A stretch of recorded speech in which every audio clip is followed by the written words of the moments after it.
Fully one-third of the runs they allowed came as a result of errors. They batted 171 in this series, and when it was all said and done, they had their ace at home in an elimination game, and they couldn't get it done. The Indians collapsed again. That's a 6 straight elimination games this particular core Indian team has lost in the postseason. Kalisha.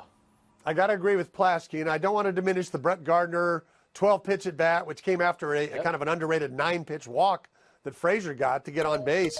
But the fielding of the Indians was terrible. The top 4 hitters in their lineup yesterday, Lindor, Kipnis, Ramirez, and Encarnacion, for the playoff, they batted .393 if you add up all 4 of their batting averages, which means they all hit about 100. Okay. Nobody I didn't know what you were saying all there. Yeah. against this Yankee team.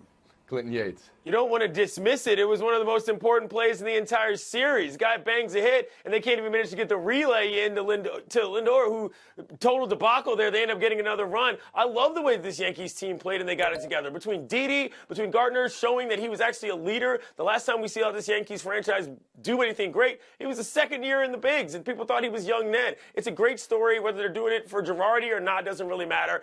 I can't believe I'm saying this. I like this Yankees team. The greatest trick the Yankees pulled is convincing the world they're underdogs, right? Frank, is this team an underdog? Yeah, absolutely, especially the way that they lost Game 2 and all the pressure on Joe Girardi. But let's give the old man on the team, CC Sabathia, a lot of credit. He had 2 starts. He pitched very well, and I get it. You don't even have to get out of the 5th inning anymore for everyone to say that it was a quality start. He did what he had to do. You turn the game over to David Robertson, and then, of course, Chapman, terrific bullpen for the Yankees. Plaschke, can you call the Yankees underdogs? Yeah, you actually can, and that's part of their charm. I mean, they're going against the team. Remember, this is happening a year early. They're going against the Astros team that's been this far in the playoffs before. Verlander's going to be pitching for the Astros. I mean, I think, yes, and all the look at Judge. All you got to do is look what Judge and Sanchez did in the division series. They were both awful. They were both acted like the kids that they are. This is an underdog team. Kalisha. Yankees are a fairly heavy underdog. Let's not forget who they're messing with in this next round. They have not hit Dallas Keuchel at all in his career. Oh, they've struggled and then with they got Verlander in Game 2. But who they just messed with. They just messed with the team. Let's talk about Cleveland a little bit here, because they won 22 in a row in the summer. They were unbeatable in September. And this actually, let's bring it through all sports. The 18-0 Pats, the 73-win Warriors. They didn't end those seasons with championships either. This team had 2-game leads in back-to-back years, and they blew them both. That's the 2 biggest collapses in back-to-back seasons in baseball history. I know, Tim, you just addressed how this happened, but do you think it will linger with them and with Terry Francona? I don't think anything to do with the September win streak will linger. I think what you mentioned about the first team ever to lose back-to-back playoffs when they had a 2-game lead, 3-1 in the World Series last year, 2-0 against the Yankees, that will linger. Why can't we close out these series? We got 3 chances each time, and we can't get it done. And in this case, you had Kluber on the mound, all the things they had going for them, and they failed. That's definitely going to hurt. Clinton Yates. Let's not forget who we're talking about, though. It's Cleveland. They're used to this. This is nothing new. I don't think this is remotely comparable. So says you from Washington. I just told you. Easy now. Easy now. And they're not making 30 for 30s about D.C., but I'm saying I don't think this compares remotely to the Warriors or the Patriots. It's just a situation where they got to figure out what to do with that team. They're young. They'll figure it out. They got to get better. I don't think they need to add a whole bunch of other pieces. Isola. And be careful, Cleveland. You kind of mock Golden State for winning those 73 games and not finishing off a championship. It's a separate thing. Winning 22 games during the regular season is terrific. But in baseball, we know it doesn't carry over into the playoffs. To me, the biggest collapse was last year because you're 1 win away from winning a World Series. Think about the 12 months that the Cleveland Indians have had. Terrific team, really nothing to show for it.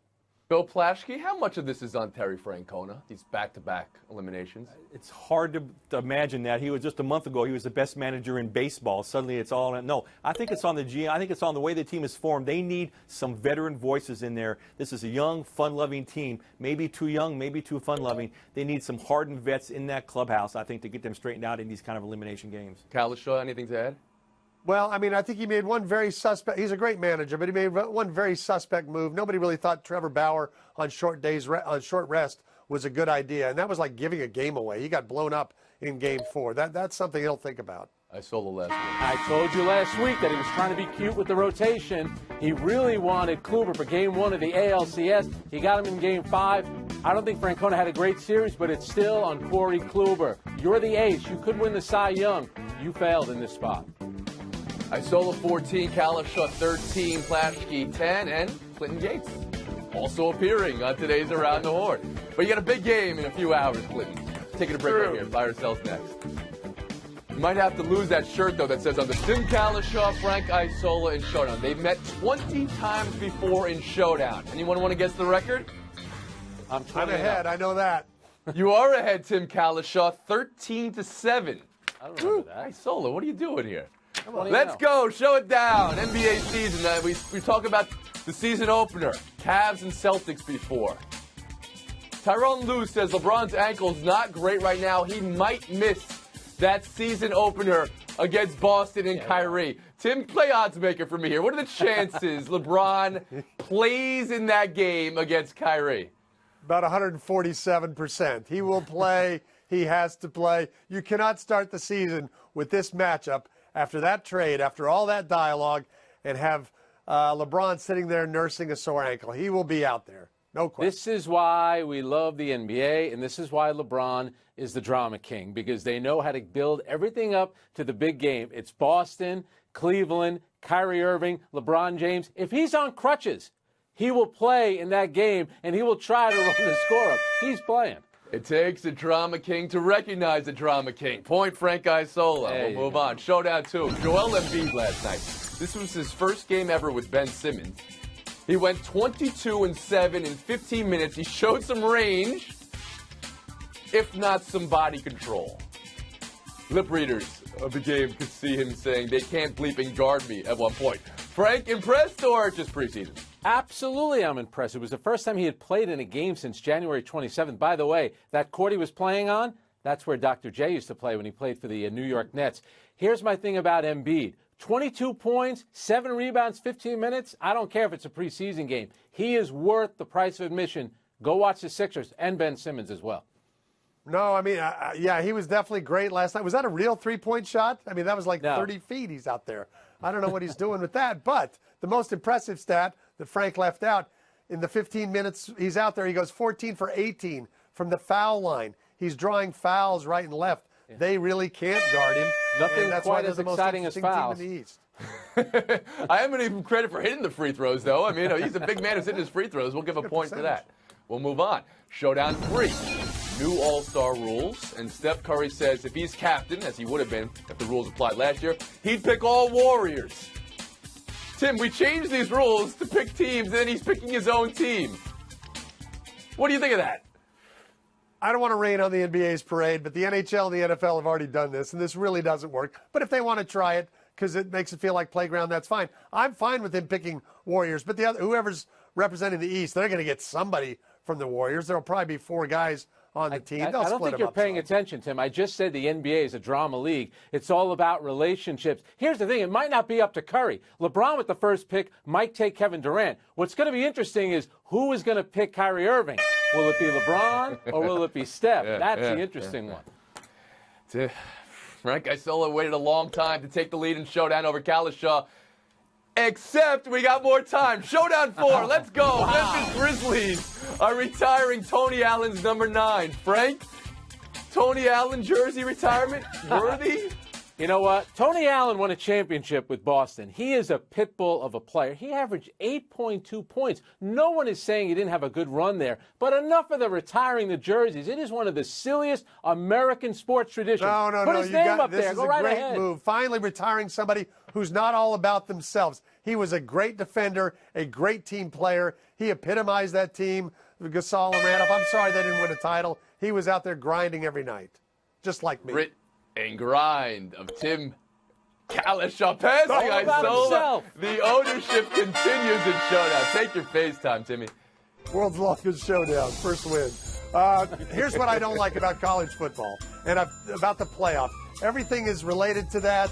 Iowa State beats Oklahoma. They're a 30-point underdog. As soon as they beat them, instead of people kind of reveling in this great upset, it's all about, oh, the Big 12 is a mess now. They're not going to get in the college football playoff. This week, Texas plays OU.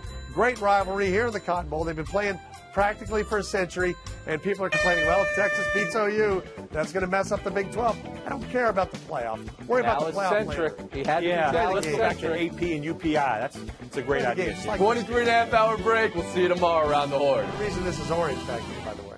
Buy or sell. Optimal Thursday night football tonight. 4-1 Eagles, 4-1 Panthers. The NFC waits to be conquered tonight, Bill. Is this game bigger for Philly or Carolina? Oh, it's bigger for Carolina. We know Philly's breaking out. We know Wentz is breaking out. But is Cam and Carolina coming back? We'll find that out tonight. You know, Cam, completion percentage on play action passes, worst in the league last year, best in the league this year. Can he continue that tonight? It's about Carolina. Tim Kalishaw? Maybe Plasky forgot. Cam and the Panthers were in a Super Bowl 2 years ago. This is not that big a deal for them to be bouncing back. This is Carson Wentz trying to prove himself. This is the Eagles trying to say, yeah, we're really the best team in the East. This is a big night for them. Clinton Yates?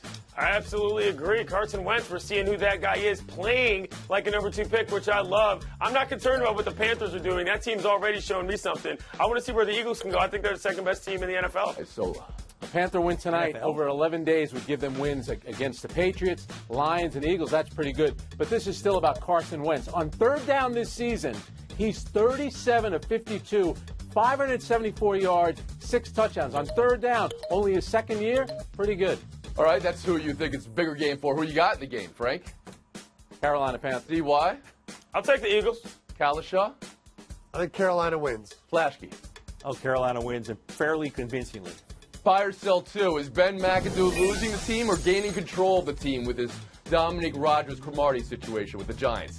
Which is to say, if a player left the team recovery session on Fridays, like DRC did, and left the bench during the game Sunday, like DRC did, and left the team meeting on Wednesday, like DRC did, can a coach suspend him? Which is what McAdoo did. Tim? I think he's trying to get control. There's certainly a perception going back to all of Odell Beckham stuff, which is a lot of it was just not that relevant, you know, that he'd lost control a year ago. But he can't possibly play him this week. I don't know how soon you can let a guy who's doing that much stuff back on the field. But he's trying to get a hold of it, but I don't think he's really got a good grip on it. Yates? Look, I've said before, this bolsters my case for him being the first coach fired this season in the NFL. He has lost institutional control. The point is that it's not even about 0-5 at this point. Guys are walking out of meetings. They're walking off the field. You never can seem to understand what's going on from an organizational chain of command standpoint there, and that's the bigger problem. All right, guys, so When Rodgers-Cromartie is walking out, he's walking out on his team as well. So that's who you're turning your back on. But I think when you look at everything that's gone on, especially on the field, to me, they look undisciplined. They don't look prepared. Guess what? That falls on the coach, Flashkey. Yeah, Clinton, you sound like an NCAA investigator. Oh, they lost institutional control. But yeah, actually, though, in the NFL, he has lost control. This is the second player. Janoris Jenkins also walked off the field before the end of a game. This has happened twice. Guys are leaving on him. This looks bad for him. Buy or sell three. Quote game. Who said it? I'm driving in and thinking I'm really playing in a real live sports city. Bill Plaster in New York. I guess we had Kyrie in that bottom tab there. I think that we tipped it a little bit. Clinton, you buy or sell that? What is he doing there? Absolute sell. Once again, we all know my feelings on flat earthers. It means your perspective on what's going around you is not good. All right, Cleveland is a tremendous sports town, even if they've had bigger problems than D.C. when it comes to winning titles. I'm just saying, this guy seems to be completely unaware of any of his surroundings. This is just another case of him proving that. Cleveland is an unbelievable sports team. I think their favorite team, though, is Ohio State. But for Kyrie, there's all this hype surrounding that season opener next week. He only added to it. Adam Silver's already sent him a thank you note. Thank you, Kyrie. I appreciate what you did for us. Flashkey? Okay, so when Kyrie was driving in last year for the season opener, when the Cavs were getting their ring ceremony across the street from a World Series game in Cleveland, that wasn't a real sports town. 1.3 million people at the victory parade for the Cavs. That's not a real sports town. He's out of his mind. It doesn't make a lot of sense. I will say this. Boston has an NHL team. Cleveland does not. It would surprise me if Kyrie Irving was listening to some Boston Bruins talk and that made him say, hey, I'm finally in a real sports town. But maybe that was it. Maybe the like booze he's going to hear in Cleveland, because that's the season opener, Cleveland, Boston. They're going to go around the world if his world was round, I guess. We should say. A little bit of Yates, you're catching the lightning bolts? That means we've got a Tim and Frank showdown. I wonder what the head-to-head is all time between Tim Cali Clark and Frank Cole. We'll have that answer in Not 2 so minutes. undefeated.